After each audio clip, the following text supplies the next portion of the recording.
Just trying to be safe. Showing respect to the other person. Trying to keep myself in order. It's a good habit. Anyway, here we are. Well.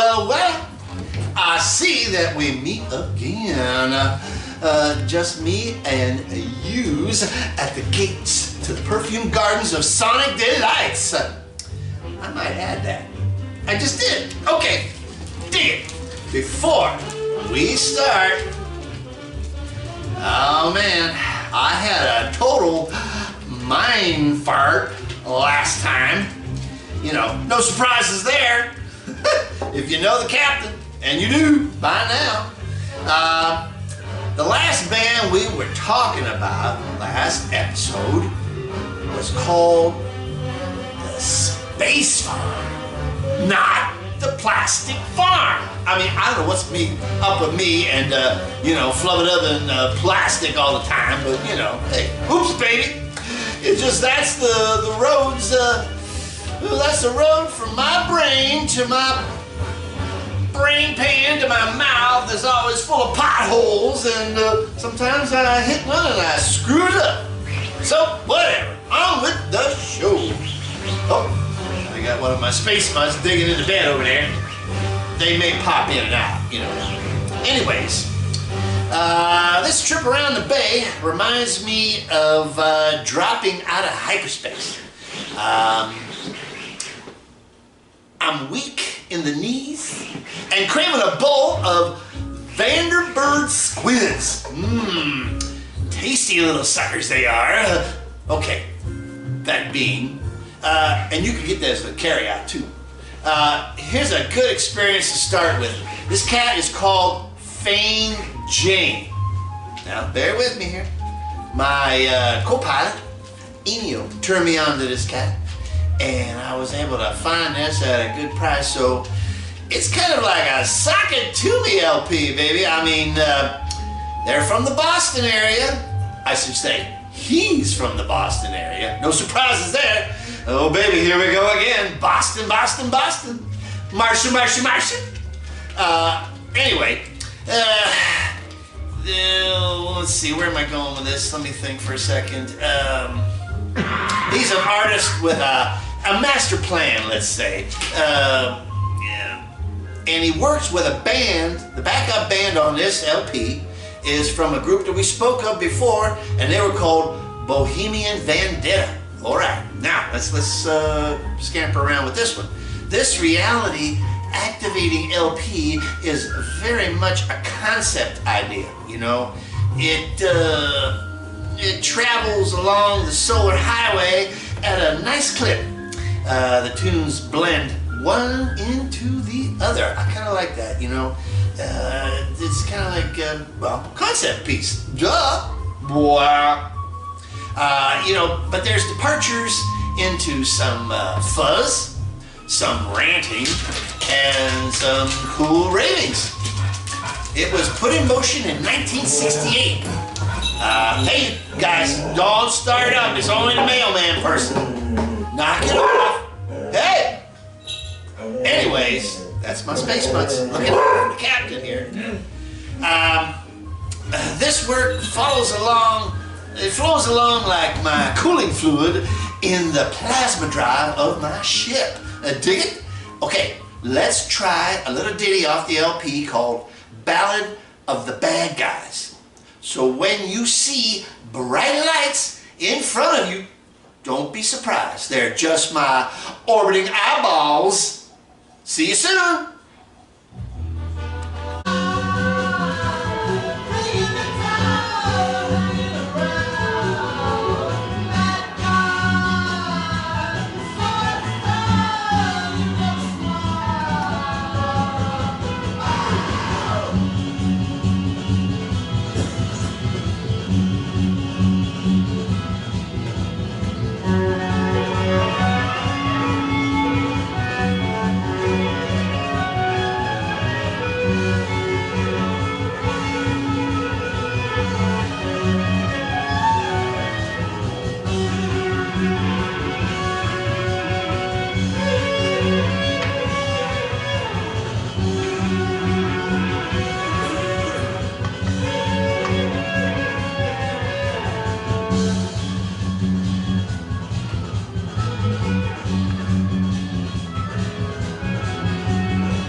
here's the record.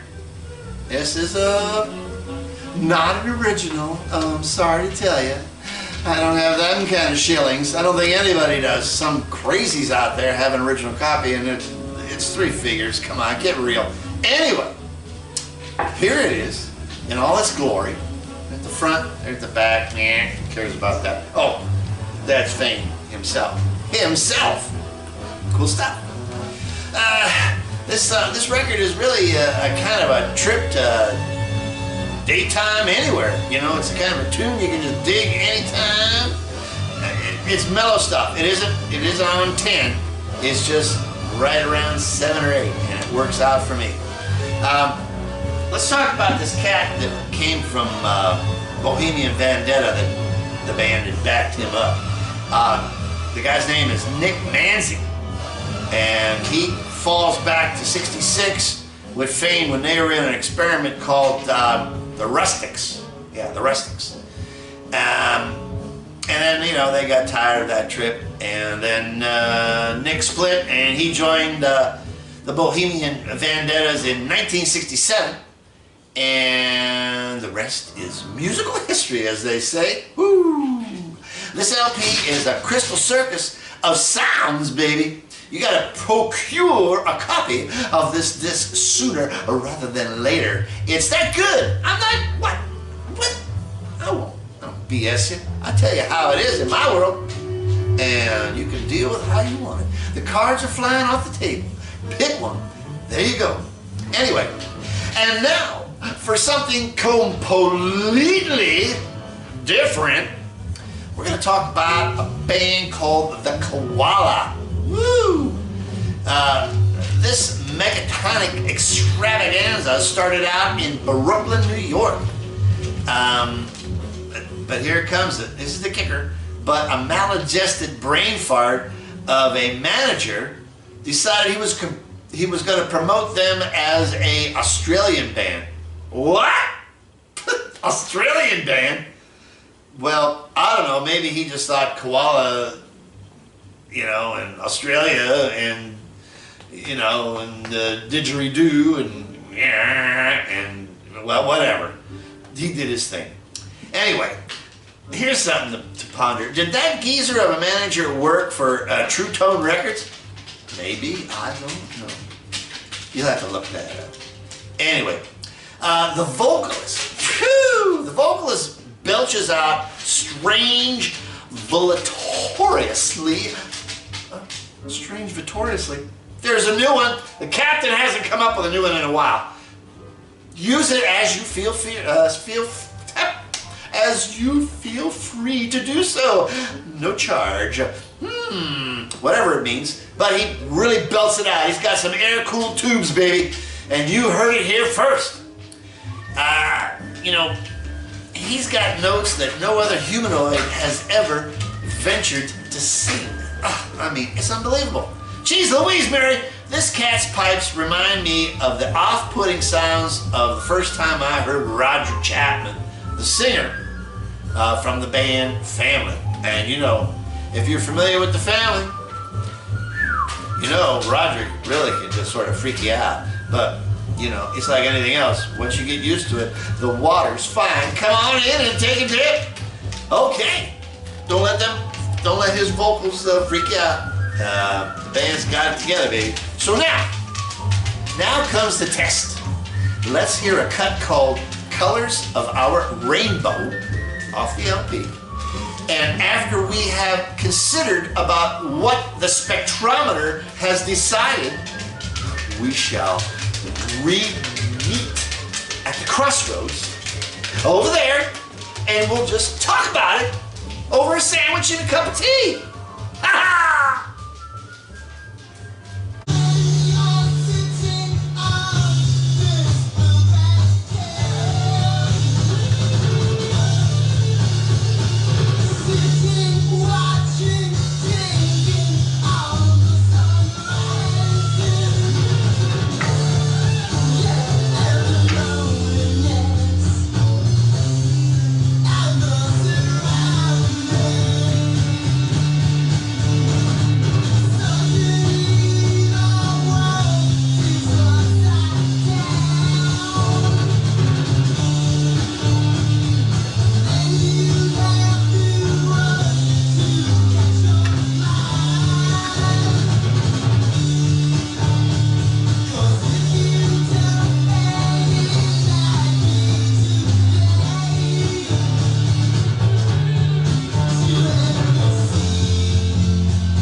these crazy vocal cords, baby.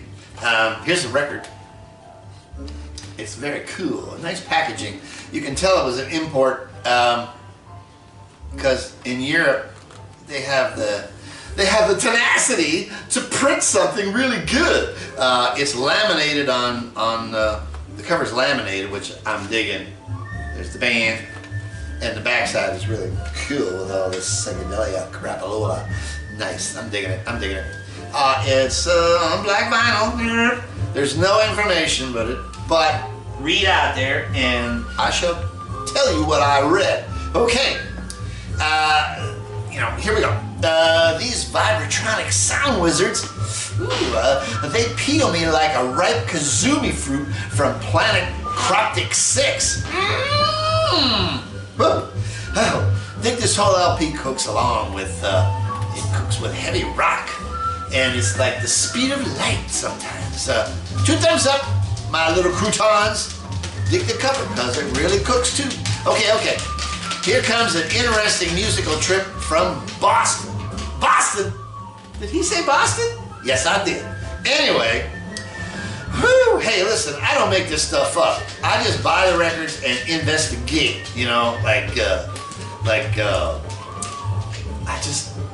it's too cool to believe. Everybody's from Boston. Nah, everybody was from out here, but now I'm finding out everybody was also from Boston. Anyway, this 3-piece outfit created only 1 LP, and it was released in 1969.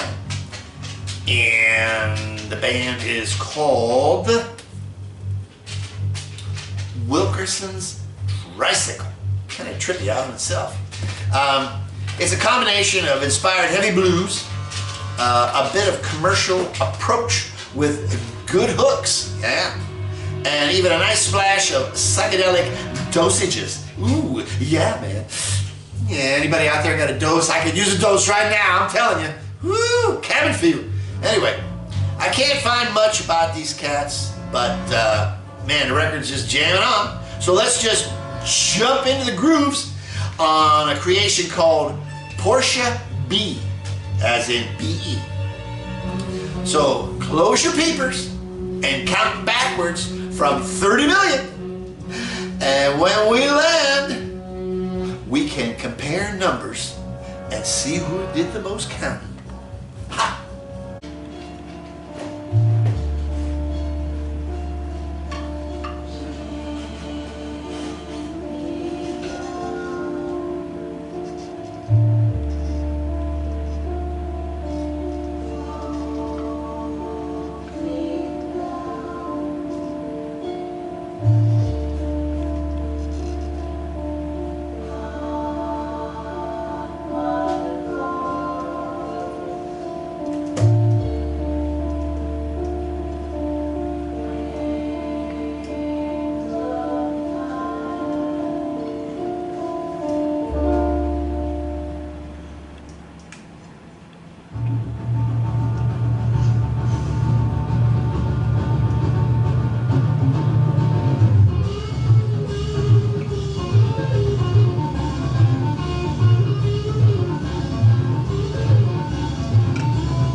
to take the trip, baby. These guys are pushing all the right buttons in my world. Here's the cover. Here's the reissue. I don't even know if there's original copies out there. I couldn't find any, but you know, it don't matter. We want the reissues is cool. I try to get when I can the originals, but sometimes it just don't happen. Now this is on the Date label. Never heard of it, but it's a cool record. But like I was saying, there just isn't anything about these cats out there. I mean, but they're swinging. You know, this gem should be more recognized than it is. It's a nice piece of art here, folks. Get it. This one won't collect any dust with me. You know what? Dig these humanoids, baby, because it's a really affordable disc for your library. Oh man, I'm telling you, it's like 18 bucks. All right, I know that sounds crazy, because when I first started buying records, I think LPs were like about $1.79. Of course, they were all in mono, and I wish I still had them all, but I don't. Anyway, I don't know what century that was in, because that'll just tell everybody how old the cat is.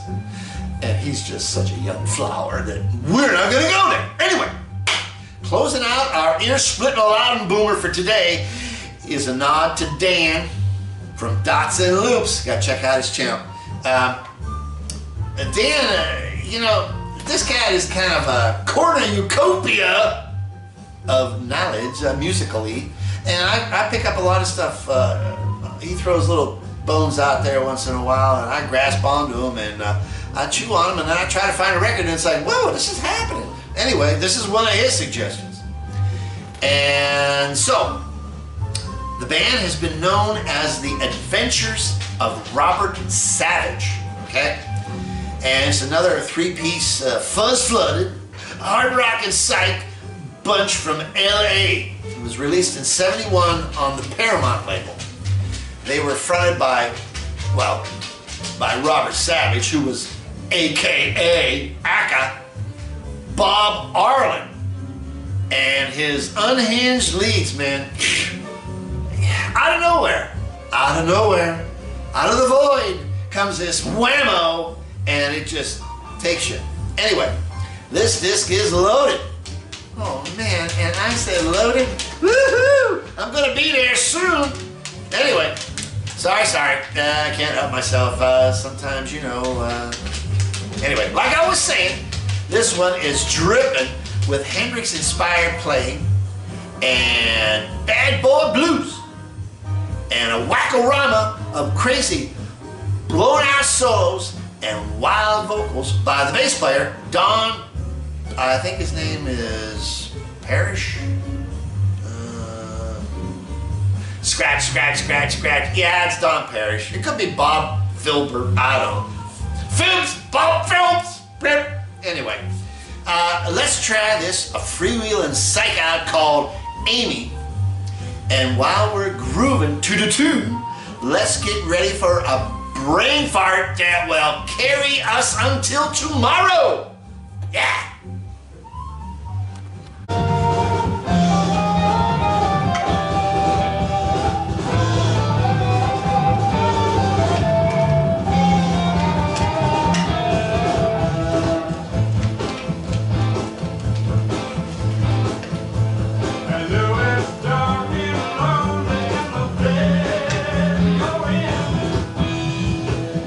Running out, they were calling and destroying.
swing.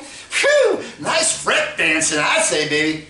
Whew, and the singer's got some air-cooled pipes too. Whew. Let me wet my whistle here because I'm getting a little dry. Ugh, glad I ain't driving. Anyway, here is a copy of the record. It's a cover, yeah. It's a gate folder. Now, before I open this up, I want you to look at this other cat, and his name is Tommy Richards, and he's the drummer. Now, this one's gonna go out to a young character, and he knows who he is, but he's a big fan of this guy, and I want you to tell me who you think he looks like. There he is right there.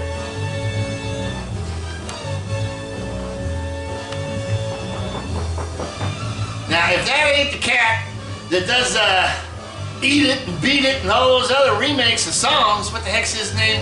Weird Al. Huh? Weird Al. Weird Al! Tell me that guy don't look like Weird Al. Woohoo! Anyway, this is the record. It's cool stuff. I don't know. The drawing kind of reminds me of a prog band, and when I sampled the record prior to purchasing, I thought, okay, I can deal with it, but I thought that Dan was going to pull something out of his hat that was prog, and I like it to a degree, but not that I need any more of it. Anyway, good record. And here's a kicker for you, Dan. Here is validation right here. This is the top of the bill. This is at the Fillmore, and this is 1970. It's Quicksilver Messenger Service, the Buddy Miles Express, and here he is, the band, Richard Savage. Check it out, Dan. Woohoo! Original copy. Got something. Anyway, let's talk about this guy a little bit. I can't say much about the packaging, but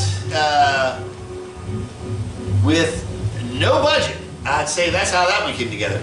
But whoa, inside is what really matters, Daddy-O. This is a pretty even LP. Catchy riffs, nice vocals, as I said, and some crazy guitar leads. I mean, what else you need, baby? Turn it up. I mean, turn it way up. It's a keeper. Find it. It's not too ugly. It's out there. And so we move on to talk about today's bummer music. And here it is. And it was supplied by Lalo Schifrin. And it's the soundtrack to Bullet. And baby, whew, crazy good film from 1968.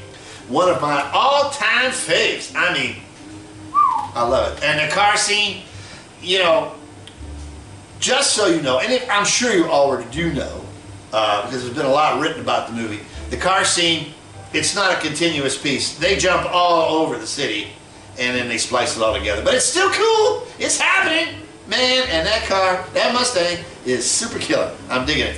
And anyway, I like Lalo Schifrin. He did, what the heck is that guy's name?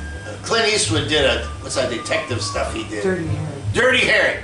Dirty Harry. He did that soundtrack. The first one, killer, killer. Get that if you can. I like this. This was actually a record store buy that I got after the fact, and I listened to it a lot because it's cool. It's certainly a piece from the time, and I'd say buy that one too. Oh man. Anyway, as for now, you people got to stay the course and be safe.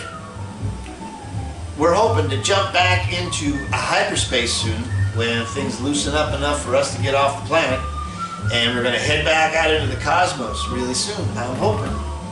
But like you, I have to be patient and wait for the go-go button. Remember, listen to science. You know, wear a mask. And like a couple of young ladies from the Muir Planet said to me one time, keep your distance. And I thought that I wasn't offensive.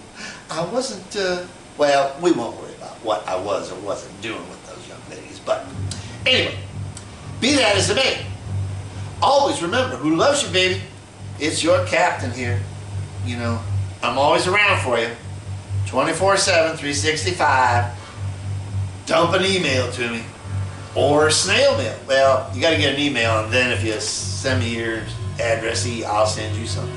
Anyway, until the train, whoosh, there I go again.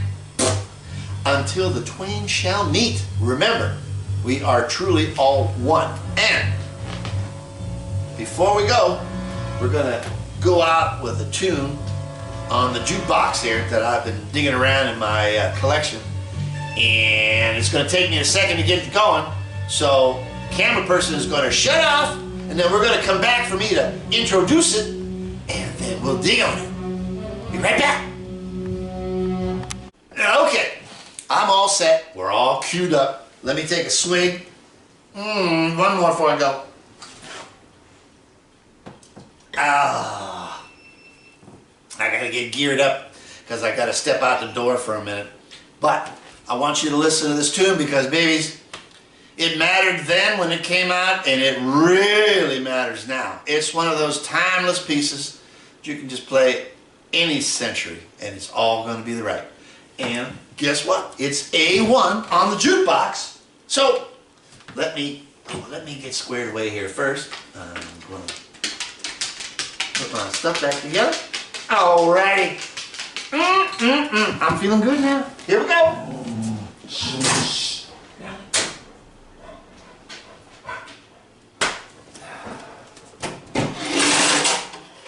Stop.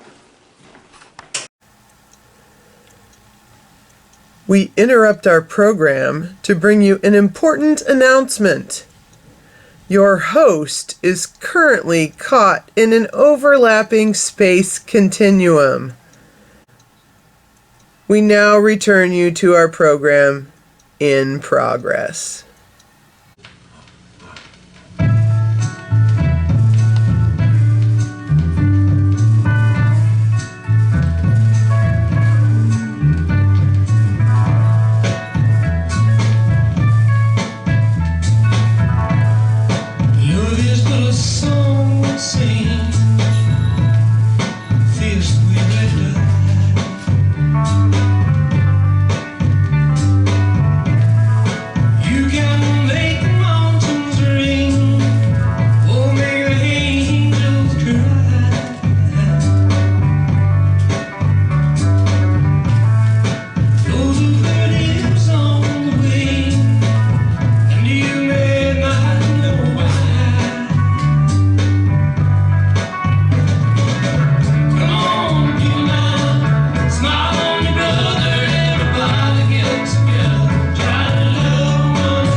When the one